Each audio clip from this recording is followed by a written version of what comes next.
పిల్లలు ఈ రోజు మనం అబ్దుల్ కలాం గారి గురించి చెప్పుకుందాం. ఈయన మన రాష్ట్రపతి, ఒకసారి రాష్ట్రపతిగా చేశారనమాట. అయితే ఈయన ఏంటంటే పేద కుటుంబంలో జన్మించారు. ఈయన పుట్టడం మామూలుగా చేపలు పట్టుకుంటారు కదా, జాలర్ వాళ్ళ కుటుంబంలోనే పుట్టారు. అయితే ఈయన చిన్నప్పటి నుంచి చాలా బాగా అంటే యాక్టివ్గా ఉండేవాళ్ళు. చదువుకోవడం ఇంట్రెస్ట్, గేమ్స్ అవన్నీ ఇంట్రెస్ట్ ఉండేది. అయితే ఒకరోజు వాళ్ళ అమ్మా నాన్న వచ్చి అబ్దుల్ కలాం గారి దగ్గరికి వచ్చి, బాబు నువ్వు చదువుకుందాం అనుకుంటున్నావా, బాగా చదువుదాం అనుకుంటున్నావు అంటే ఆయన అంటారు, నేను చదువుకుందాం అనుకుంటున్నాను నాన్న, కానీ నా చదువుకు చాలా ఖర్చు అవుతాయి కదా అంటే వాళ్ళ నాన్నగారు అంటారు అనమాట, పర్వాలేదయ్యా మేము చూసుకుంటాము, నీకు చదువుకు అయ్యే ఖర్చు మేము పెట్టుకోగలము అనేసి అంటారు. అయితే ఆయన అడుగుతారు అనమాట, వాళ్ళ నాన్నగారు అడుగుతారు, నీకు ఎక్కడ చదువుకుందామని ఉంది, ఎక్కడ చదువుకుంటావు నువ్వు అని అడుగుతారు. వాళ్ళది ఏంటంటే రామేశ్వరం దగ్గర అనమాట. రామేశ్వరం దగ్గర స్క్వాడ్ స్కూల్ అనేసి ఉంటుంది, రామనాథపురంలో ఉంటుంది అనమాట. అది స్క్వాడ్ స్కూల్. అది అప్పట్లో పెద్ద స్కూల్, చాలా పెద్ద గ్రౌండ్స్.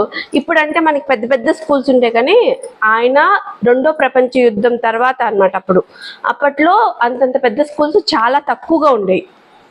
అయితే ఆయన నేను ఆ స్కూల్లో చదువుకుందాం అనుకుంటున్నాను అంటే వాళ్ళ నాన్నగారు సరే అనేసి ఆయనకి వాళ్ళ అన్నయ్య ఉంటారనమాట, వాళ్ళ అన్నయ్యతోటి పంపించి ఆయన ఆ స్కూల్లో జాయిన్ చేస్తారు. జాయిన్ చేసిన తర్వాత కొన్ని రోజులు బాగానే రోజు స్కూల్కి వెళ్ళటం చదువుకోవడం ఆయన చేస్తూ ఉంటారు అనమాట. ఒకరోజు ఏమవుతుందంటే ఆయనకి స్కూల్కి వెళ్ళడం లేట్ అవుతుంది. లేట్ అయ్యేసరికి ఆయన కంగారులో క్లాసెస్ స్టార్ట్ అయిపోతాయేమని గబగబా ఆయన క్లాస్లోకి వెళ్ళబోయి వేరే క్లాస్లోకి వెళ్తారనమాట.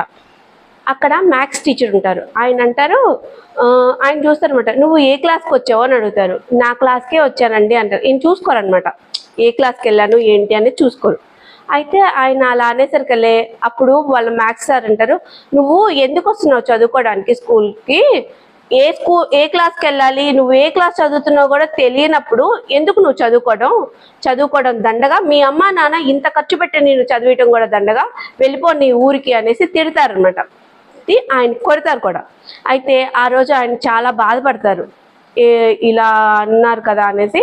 తర్వాత ఆయన అనుకుంటారు, లేదు నేను వెళ్ళిపోతాను, ఊరికి వెళ్ళిపోతాను, నేను ఇంకా చదవలేను అనేసి. కానీ తర్వాత ఆయన తెలుసుకుంటారు, కాదు నేను ఊరికి వెళ్ళడం కాదు, నేను ఎలాగైనా కష్టపడి చదవాలి, చదివి ఎవరైతే నన్ను అలా అన్నారో ఆయనతోటే నువ్వు గ్రేట్ అని అనిపించుకోవాలనేసి రాత్రింపగలు చదువుతారనమాట. కొన్ని రోజులకి ఎగ్జామ్స్ వస్తాయి, మనకి ఎగ్జామ్స్ వస్తాయి కదా, అలానే వాళ్ళకు కూడా ఎగ్జామ్స్. మ్యాథ్స్ ఎగ్జామ్లో ఆయనకి 100కి 100 మార్కులు వస్తాయి, అంటే 100కి 100 మార్క్స్, ఫుల్ మార్క్స్ వస్తాయి అనమాట. అయితే వాళ్ళకి ఇప్పుడు మామూలుగా మనకి మార్క్స్ వస్తే ఏం చేస్తారు, స్కూల్లో ఫంక్షన్ జరుగుతుంటుంది.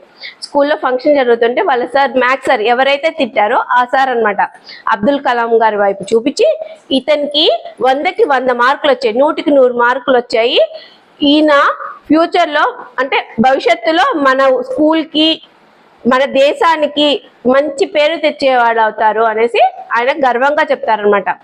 ఈ కథ ఇప్పుడు నేను చెప్పాను కదా స్టోరీ, ఇందులో నీతి ఏంటో తెలుసా?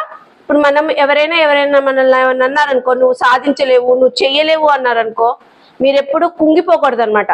నేను ఎందుకు చేయలేను, నేను ఎందుకు సాధించలేను, నేను చేయగలను, నేను చదవగలను. ఎందుకు చదవలేరు? ఇప్పుడు 1 గంటకి ఒకరికి వస్తుంది చదువుకోవడం. కొంతమందికి తక్కువ చదువుతారు, అంటే జ్ఞాపక శక్తి తక్కువగా ఉంటుంది. వాళ్ళేంటి 2 గంటలు చదవండి, రాలేదు 3 గంటలు చదవండి. కంటిన్యూస్గా చదవలేకపోతున్నారు అనుకో, కొంచెం గ్యాప్ తీసుకోండి. ఒకరోజు 1 గంట చదవండి, తర్వాత రోజు 2 గంటలు చదవండి, తర్వాత రోజు 3 గంటలు చదవండి. మీకు ఎందుకు రాదు? మీరు ఏ పనినైతే సాధిద్దాం అనుకుంటున్నారో దాని మీద కృషి చేయాలన్నమాట.